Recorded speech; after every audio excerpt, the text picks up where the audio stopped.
আমি নামি তারপর নামবি।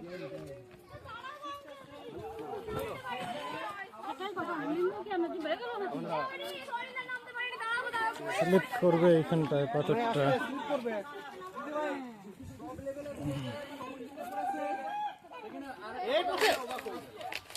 সেখানে হচ্ছে তার বাবা আছে, 5-6 বছরের একটা ছেলে, মানে দোকান করে নিয়ে আছে পুরো, মানে যেখানে পুরো স্টপ লেভেলে, মানে এখান থেকে 15 কিলোমিটার যেতে হবে পুরো, মানে শেষ মাথায়।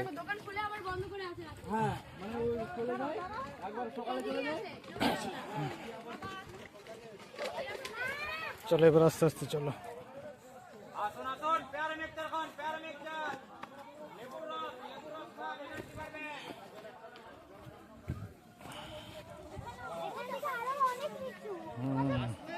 খুব ভালো ফিল থাকে।